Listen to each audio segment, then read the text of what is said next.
ସନ୍ଧ୍ୟା ସମୟରେ କିଛି ନା କିଛି ସମସ୍ତଙ୍କୁ ଖାଇବାକୁ ଇଚ୍ଛା ହୁଏ, ବିଶେଷ କରି ଛୁଆମାନଙ୍କୁ କିଛି ନା କିଛି ଦେବାକୁ ପଡ଼ିଥାଏ। ତ ଆଜି ମୁଁ ନେଇକି ଆସିଛି ଭେଜ୍ ନୁଡ଼ଲ୍ସର ରେସିପି, ମାନେ ଭେଜ୍ ଚାଉମିନ୍ ଏକଦମ ହେଲ୍ଦି ଭାବରେ, ମାନେ ଯେମିତିକି କମ୍ ତେଲ ମସଲାରେ ପ୍ରସ୍ତୁତ କରିଛି। ଚାଲନ୍ତୁ ଷ୍ଟାର୍ଟ କରିବା ଆଜିର ଏ ନୂଆ ରେସିପିଟି। ପ୍ରଥମେ ଆମେ ନୁଡ଼ଲ୍ସ ଯେତେବେଳେ କଞ୍ଚା ଥିବ, ମାନେ ଯେତେବେଳେ ସିଝାଇ ନଥିବା, ସିଝାଇବା ପୂର୍ବରୁ ହିଁ ତାକୁ ଆମେ ଖଣ୍ଡ ଖଣ୍ଡ କରିଦେବା। ଯେମିତିକି ସିଝିଲା ପରେ ଆଉ ଭଲ ଭାବରେ ଦେଖିବାକୁ ଯେମିତି ସୁନ୍ଦର ଲାଗିବ, ଆଉ ମିକ୍ସ ଯେତେବେଳେ ମସଲାରେ ମିକ୍ସ ହେବ ସେତେବେଳେ ବି ଭଲ ଭାବରେ ମିକ୍ସ ହେଇଯିବ। ଯେମିତି କିଛି ବି ମାନେ ଗଣ୍ଠି ରହିବନି କି କିଛି ନାହିଁ, ସେମିତି ଭାବରେ ସବୁତକ ଅଲଗା ଅଲଗା କରିଦେବା।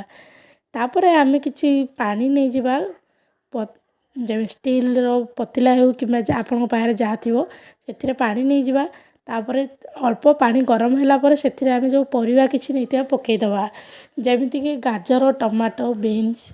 ଆପଣ ଚାହିଁଲେ ଆକୁ ଯେମିତି ଆମେ ମସଲା ସାଙ୍ଗରେ ପକାଇ ପାରିବା, ଯେମିତିକି ପିଆଜ କଞ୍ଚା ଲଙ୍କା ସାଙ୍ଗରେ ଆକୁ ଆମେ ଭଜା ଭଳି କରିପାରିବା, କିନ୍ତୁ ମୁଁ ଏଠି ପରିବା ସବୁ ପକାଇ ଦେଇଛି, ସିଝାଇ ଦେଇଛି ପ୍ରଥମେ।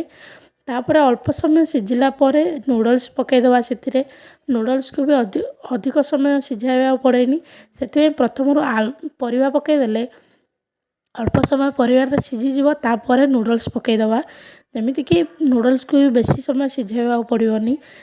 ଏମିତିରେ ବି ଗରମ ହେଇଥିବ, ଗରମ ହାୱାରେ ନୁଡ଼ଲ୍ସ ସିଝିଯାଏ, କିନ୍ତୁ ଟିକେ ସମୟ ଆକୁ ସିଝାଇଲା ପରେ ଆମେ ଆକୁ ବାହାର କରିବା। ତ ଆମେ ସେଥିରେ କିଛି ଲୁଣ ପକାଇଦେବା, ତାପରେ କିଛି ତେଲ ପକାଇଦେବା। ତେଲ ପକାଇଲେ ଗୋଟି ଗୋଟି ରହିବ। ତାପରେ ଆଉ ପାଣି ଆଉ ପକାଇବାକୁ ପଡ଼ିବନି। ଥଣ୍ଡା ପାଣି ପକାଇଲେ ଆର ସ୍ୱାଦ ଗୁଡ଼ ଅଲଗା ପ୍ରକାର ଆସେ, ତ ସେଥିପାଇଁ ଥଣ୍ଡା ପାଣି ପକାଇବାନି। ଏମିତି ହିଁ ଗରମ ଗରମ ଛାଣିଦେବା, ସେ ଗରମ ପାଣିକୁ ବାହାର କରିଦେବା। ତାପରେ ଦେଖିବେ ତେଲ ପଡ଼ିଥିବା ଯୋଗୁଁ ସେଇଟା ଗୋଟା ଗୋଟା ହେଇକି ସେମିତି ହିଁ ରହିବ। ତାପରେ କଡ଼େଇ ଗରମ କରିଦେବା। କଡ଼େଇ ଗରମ କରି ଅଳ୍ପ ଟିକେ ତେଲ ପକାଇଦେବା, ବେଶୀ ତେଲ ବି ପକାଇବାନି। ଅଳ୍ପ ତେଲ ପକାଇକି ସେଥିରେ କିଛି ରସୁଣ କାଟିକି ପକାଇଦେବା। ଅଳ୍ପ ସମୟ ଭାଜିବା ରସୁଣକୁ। ତାପରେ ଏଥିରେ କଞ୍ଚା ଲଙ୍କା ବି ଅଳ୍ପ ଟିକେ କାଟି ଦେଇକି ପକାଇଦେବା, ଯେମିତିକି ରାଗ ବି ଭଲ ଲାଗିବ। ବେଶୀ ରାଗ ହେବନି କି କିଛି ନାହିଁ, ଯେହେତୁ ଛୁଆମାନଙ୍କ ପାଇଁ କରାହେଉଛି ତ ଅଳ୍ପ ରାଗରେ ହିଁ ସେମାନେ ଖାଇବାକୁ ପସନ୍ଦ କରନ୍ତି। ତ ସେଥିପାଇଁ ଅଳ୍ପ ଟିକେ ଲଙ୍କା ପକାଇଦେବା, କଞ୍ଚା ଲଙ୍କା। ତାପରେ ଅଳ୍ପ ସମୟ ଭାଜି ହେଲା ପରେ ସେଥିରେ ପିଆଜ ପକାଇଦେବା। ପିଆଜକୁ ବି ଭାଜିବା ଏମିତି ଅଳ୍ପ ସମୟ, ଯେମିତିକି ତା'ର କଲର୍ ଟିକେ ଚେଞ୍ଜ ହେଇଥିବ। ପିଆଜ ନରମ ହେଲା ପରେ, ନରମ ହେଇଯିବ ଭାଜିକି ତେଲରେ। ତାପରେ ସେଥିରେ ଆମେ କିଛି କ୍ୟାପ୍ସିକମ୍ ପକାଇଦେବା। କ୍ୟାପ୍ସିକମ୍ ବି ଏମିତି ଛୋଟ ଛୋଟ କରି କାଟିଛି, ତାକୁ ବି ପକାଇକି ଏମିତି ଅଳ୍ପ ସମୟ ଭାଜିବା।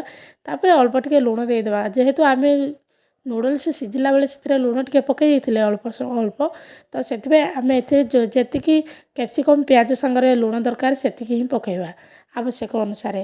ତାପରେ ଏଥିରେ ଆମେ ପକାଇଦେବା ଚାଉମିନ୍ ଯାହା ଆମେ ନେଇଥିଲେ। ଦେଖନ୍ତୁ ମୁଁ ବିଲକୁଲ ବି ଥଣ୍ଡା ପାଣି ପକାଇନି, ଏକଦମ ଗରମ ପାଣି ଛାଣିକି ଏମିତି ରଖିଥିଲି, ତାପରେ ପକାଇଥିଲି। ପୁରା ଦେଖିବ ଗୋଟା ଗୋଟା ରହିଛି, ବିଲକୁଲ ବି ପାଣି ମାନେ କେହି କାହାକୁ ଲାଗିନାହାନ୍ତି, ଅଲଗା ଅଲଗା ହେଇକି ରହିଛି।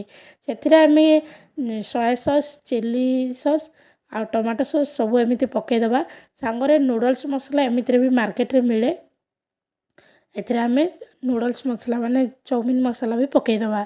ପକାଇକି ଆମେ ଆକୁ ଭଲ ଭାବରେ ଘାଣ୍ଟିଦେବା, ଯେମିତି ସବୁତକ ମସଲା ଯେମିତି ମିକ୍ସ ହେବ, ସେଥିପାଇଁ ଆମେ ଆକୁ ଧ୍ୟାନ ରଖିବା। ତଳପଟେ ଯେମିତି ଲାଗିବନି, ସେଥିପାଇଁ ଆକୁ ଆମେ ଭଲ ଭାବରେ ମିଶାଇଦେବା, ମିକ୍ସ କରିଦେବା। ମସଲା ପୁରା ମିକ୍ସ ହେଲା ପରେ ଅଳ୍ପ ସମୟ ଏମିତି ଘାଣ୍ଟିଲା ପରେ ଅଳ୍ପ ସମୟରେ ମସଲା ସବୁ ମିକ୍ସ ହେଇଯିବ।